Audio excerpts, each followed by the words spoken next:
ઓમ શ્રી પરમાત્મને નમઃ. આપ જોઈ રહ્યા છો આપણી યુટ્યુબ ચેનલ ધાર્મિક. એમાં આપ સૌ ગીતા પ્રેમી સાધકોનું હાર્દિક સ્વાગત છે. આજના વિડીયોમાં આપણે સાંભળશું શ્રીમદ્ ભગવદ્ ગીતા અધ્યાય 4 શ્લોક ક્રમાંક 16. આગળના શ્લોકોમાં ભગવાને કહ્યું કે તું મનુષ્ય અવતારમાં છે તો તું તારા કર્મોને દિવ્ય બનાવ. સંસારથી મળેલી વસ્તુઓને પોતાની અને પોતાના માટેની ન માનીને સંસારની સેવામાં સમર્પિત કરી દેવામાં આવે તો એ કર્મ બંધનમાંથી મુક્ત થઈ જવાય છે અને આપોઆપ કર્મયોગ થઈ જાય છે. આગલા શ્લોકમાં ભગવાને પોતાનું ઉદાહરણ આપ્યું અને પછી 15મા શ્લોકમાં ભગવાન મુમુક્ષુ પુરુષોનું ઉદાહરણ આપીને અર્જુનને નિષ્કામ ભાવપૂર્વક પોતાનું કર્તવ્ય કર્મ કરવાની આજ્ઞા આપે છે. આગલા શ્લોકમાં શ્રી ભગવાન અર્જુનને આજ્ઞા કરે છે કે તું મુમુક્ષુ જીવ છે, એટલા માટે જેવી રીતે પહેલાના અન્ય મુમુક્ષુએ લોક હિતાર્થે કર્મો કર્યા છે તેવી જ રીતે તું પણ સંસારના હિત માટે કર્મો કર. આ શ્લોકમાં ભગવાન કર્મોને તત્વથી જાણવા માટેના પ્રકરણનો આરંભ કરે છે. તો ચાલો આપણે આ શ્લોક જોઈ લઈએ. શ્લોક ક્રમાંક 16. શ્રી ભગવાન ઉવાચ કિં કર્મ કિમ કર્મેતિ કવયોપ્યત્ર મોહિતાઃ તત્તે કર્મ પ્રવક્ષ્યામિ યજ્ઞાત્વા મોક્ષ્યસે શુભાત. આ શ્લોકમાં આવેલા સંસ્કૃત શબ્દોના ગુજરાતી અર્થ જાણી લઈએ. તો કિમ એટલે કે શું છે, ઇતિ એ પ્રમાણે, અત્ર આ વિષયમાં, કવયઃ બુદ્ધિશાળી પુરુષો, અપી એટલે કે પણ, મોહિતાઃ મોહિત થઈ જાય છે, તત એટલે કે તે, પ્રવક્ષ્યામિ સમ્યક રીતે કહીશ, યત જેને, જ્ઞાત્વા એટલે કે જાણીને, અશુભાત અશુભથી એટલે કે કર્મ બંધનમાંથી, મોક્ષ્યસે એટલે કે મુક્ત થઈ જઈશ. આ શ્લોકનું ગુજરાતી ભાષાંતર જોઈ લઈએ. શ્રી ભગવાન અર્જુનને કહે છે કર્મ શું છે અને અકર્મ શું છે એનો નિર્ણય કરવામાં બુદ્ધિશાળી પુરુષો પણ મોહિત થઈ જાય છે. માટે તે કર્મ તત્વ હું તને સમ્યક રીતે સમજાવીને કહું છું, જેને જાણીને તું અશુભથી એટલે કે કર્મ બંધનમાંથી મુક્ત થઈ જઈશ. સાધારણ મનુષ્યો આપણે બધા જ આપણે એમ માનીએ છીએ કે શરીર અને ઇન્દ્રિયોની ક્રિયાને જ કર્મ કહેવાય છે, પણ કર્મ અને અકર્મ ભગવાન કહે છે કે શરીર, વાણી અને મનના દ્વારા થવાવાળી તમામ ક્રિયાઓને કર્મ કહેવાય છે.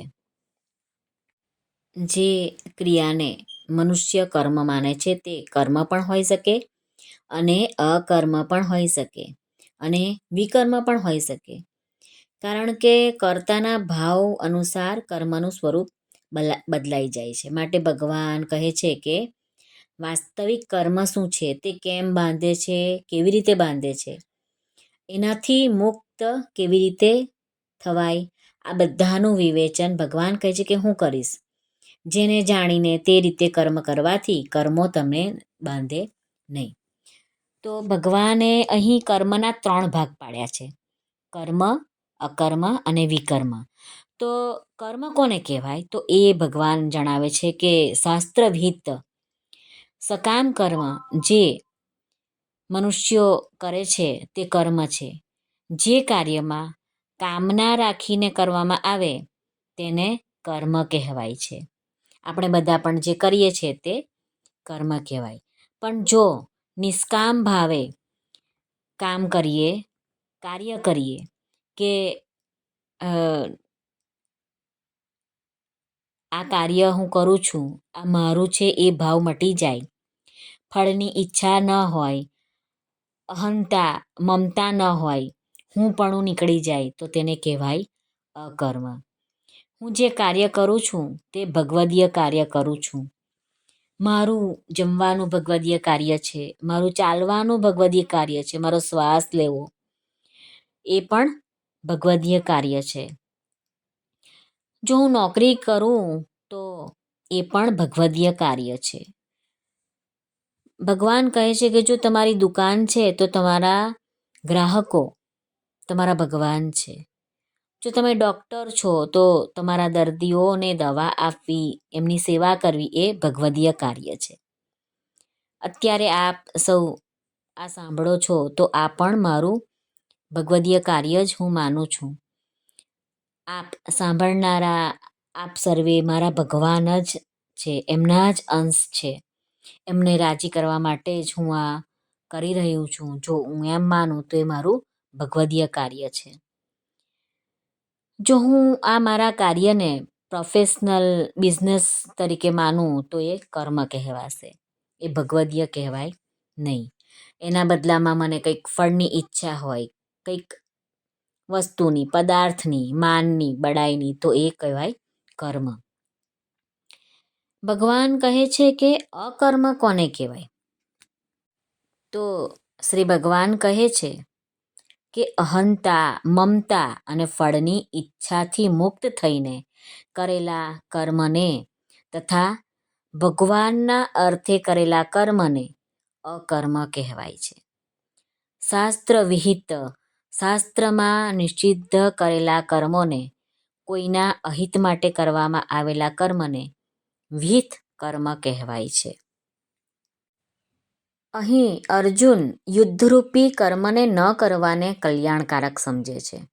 એટલા માટે ભગવાન જાણે એમ કહે છે કે યુદ્ધરૂપી કર્મનો ત્યાગ કરવા માત્રથી તારી અકર્મ અવસ્થા નહીં થાય. ઉપરથી યુદ્ધ કર તો જ તને મોક્ષની પ્રાપ્તિ થશે, કારણ કે યુદ્ધ જ તારા સામે આવીને કર્તવ્ય કર્મ ઊભું રહી ગયું છે.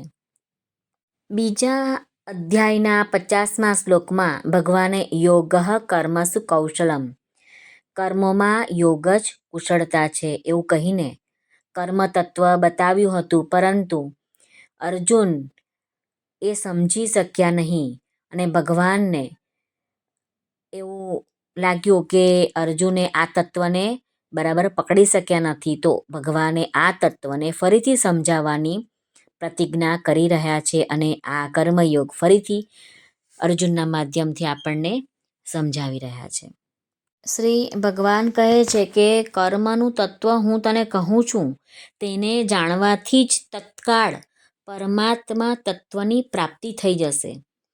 પરમાત્મા તત્વ સઘળા સ્થળ, કાળ, વસ્તુ, વ્યક્તિ, શરીર, ઇન્દ્રિયો, મન, બુદ્ધિ, પ્રાણ વગેરેમાં સમાન રૂપે પરિપૂર્ણ છે.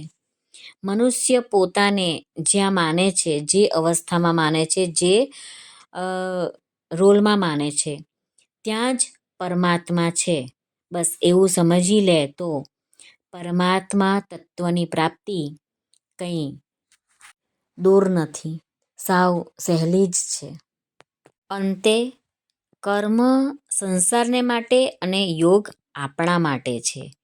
આવી રીતે જાણવા જેવું ભગવાને અર્જુનના માધ્યમથી આપણને સમજાવી રહ્યા છે.